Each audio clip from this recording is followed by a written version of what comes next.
You may be home, but you are not alone. Hello Coronado, my name is Sonia. I'm an employee here at your public library. Today I'm going to show you how to make your own face mask. There are lots of designs available.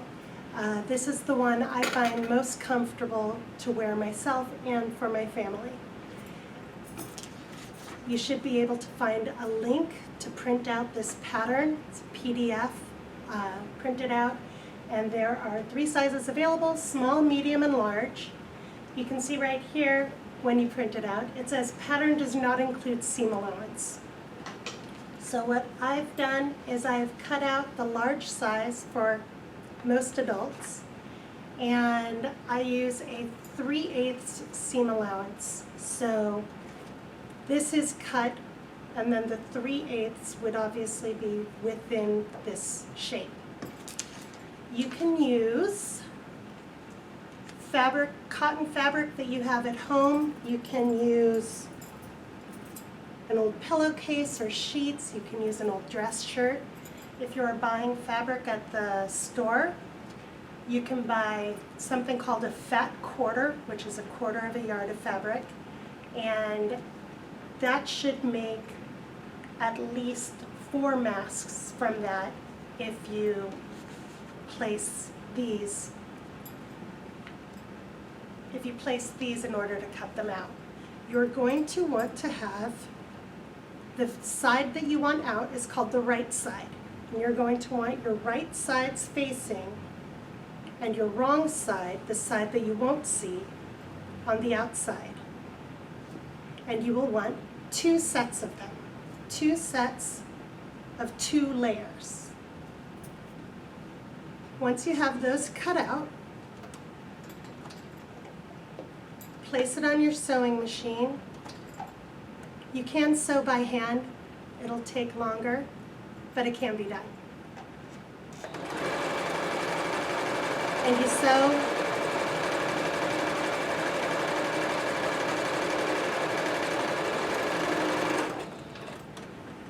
You sew along the front-facing seam. So when I cut mine out, I labeled it front side A, back side B, in case you're cutting out various ones and you want to position them on the fabric. Here, this part is the nose, this part is the chin, this is where the ear will be, and this is the front face, the front of your face. So you're going to want to sew along the part that is the front of your face. And then you want to repeat it for the second set.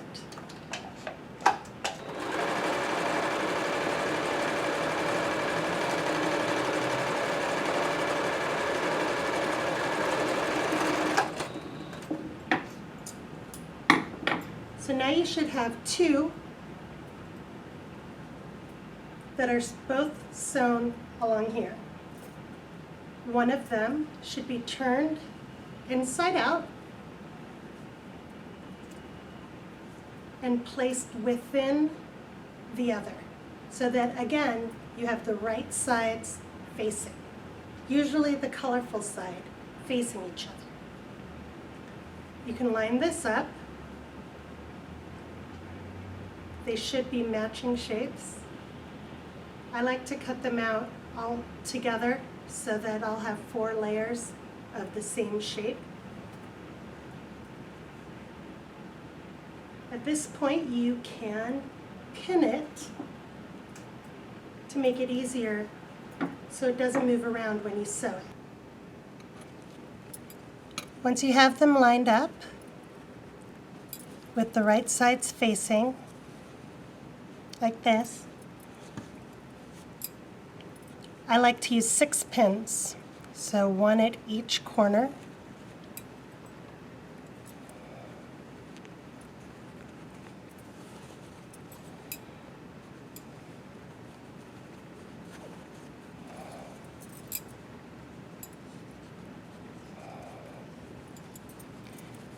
One at the nose and 1 at the chin.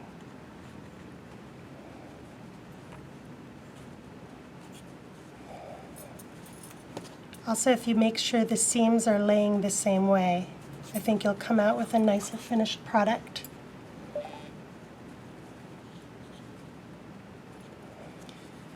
So it's helpful to count them. You'll have one at each corner, 1, 2, 3, 4, 5, and 6. One at the nose, one at the chin. And then sew a line, one here and one here. Still using a 3/8 seam allowance. Sew once along the chin area and once along the nose area, leaving the two ear areas open for now.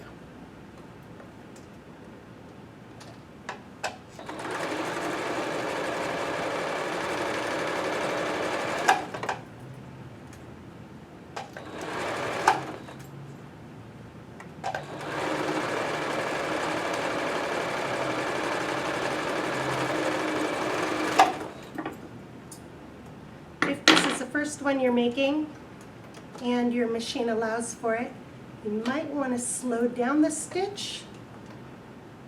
It'll make it a little easier to control until you get the hang of it.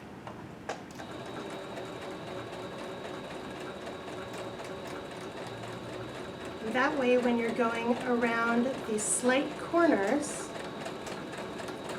you don't feel rushed and it's easier to control. I'm going to go back up to regular speed for the rest of the stitching. Cut your thread. At this point you can remove your pins. One, it's helpful to count in and count out so you don't get surprised with pins that you forgot about. 4, 5, and 6 pins.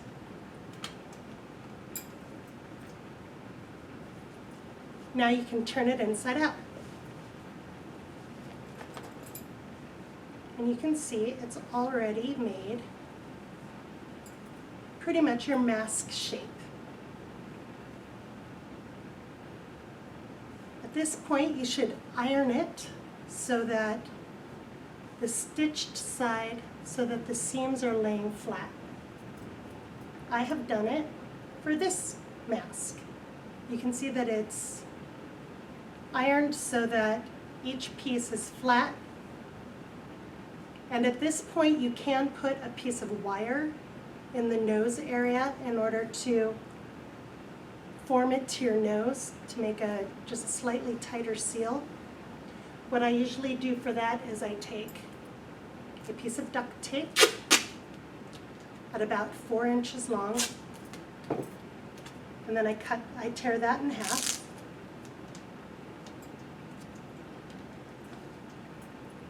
This part is optional. You can skip ahead if you want to. You can use a pipe cleaner. I don't think that it's a very strong wire, but if that's what you have, that will help. I have some craft wire that I cut to about 5 inches and then I fold it over. You can also use this gardening wire. And I don't fold it over, I just cut it to about 2.5 inches. So you take the craft wire, you fold it in half, and then you can place it on the piece of duct tape, fold it over, fold it several times. I like to use a duct tape so the wire doesn't poke into your skin, and also it creates a watertight seal so when you wash your mask, it won't mess up the wire or your mask. I trim the ends, and then I have this piece of bendy duct tape with wire inside. At that point, I put it into the already ironed part of the mask. I place it up, make sure it's up by the nose portion, and I place 2 pins just to hold it up there. And then because these are the parts of the pins, I do that part first so that I can take the pins out. Less of a chance that I'm going to poke myself. Again, the 3/8 seam allowance.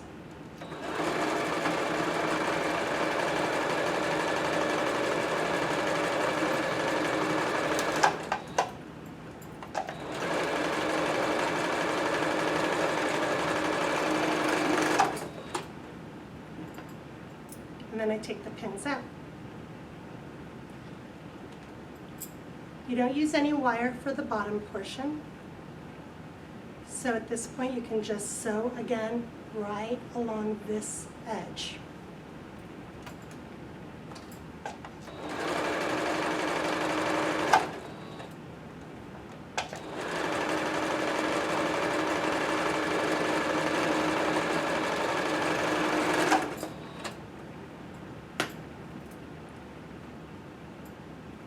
And you can see it's looking even more like a mask. All of your fabric should be pre-washed, that way it won't shrink after you've sewn it. I like to cut off the edge pieces that may have become a little frayed in the wash, and it gives you a nice clean edge. Then you iron it. You fold it over again, and iron this portion flat. Once this is flat, you can sew along the edge.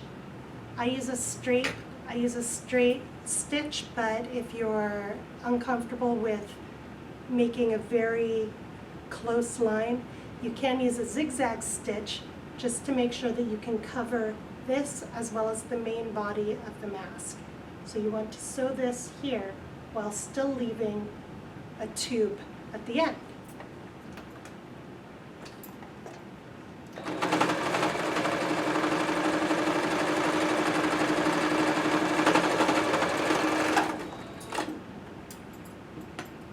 So you can see here, I've made a stitch all along. I have used this wire again. I cut about 14 inches and folded it in half. So once you've done this to both sides, you can put the rounded edge, the folded edge, through the tube you just created at the end, and then you can either ribbon or string. I've made it with t-shirt, which I can show you in a moment, and that will help you pull it through just like a drawstring. Just like that. And once you've done it on both sides, you have the option of you can either leave it so that it hangs around your neck, the way mine does, or you can cut it so that you've got two pieces. You've got them separated and you can tie them together, one behind each ear. If you have elastic, you can make loops of elastic to cut to whatever size is most comfortable for you. And after that, you just cut all the little extra strings off. You can do it with a lighter or you can do it with scissors. And once you have that, you've got a mask. Just like this one. So like I said, you can keep it like this, where it can hang off your neck, or you can cut it in half, and each one can be tied together to whatever fits most comfortably for you. Like this. Goes over your ear, and over your face like that. So one of the elastic has been somewhat hard to find these days because it's being purchased by people who are making lots of masks. One of the options you have is taking an old t-shirt, one you, for whatever reason, have no use for anymore, and you can cut a long strip straight across.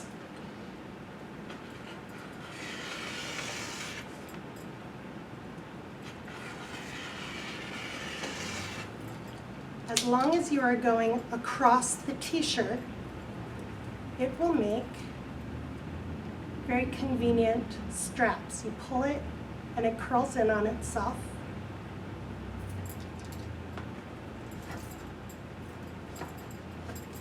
And these are good for masks. Just like that. And each one of these can be fished through the holes of any mask you make. I hope you enjoyed this video. I hope you stay safe, and we'll see you as soon as possible at the Coronado Library. Thank you.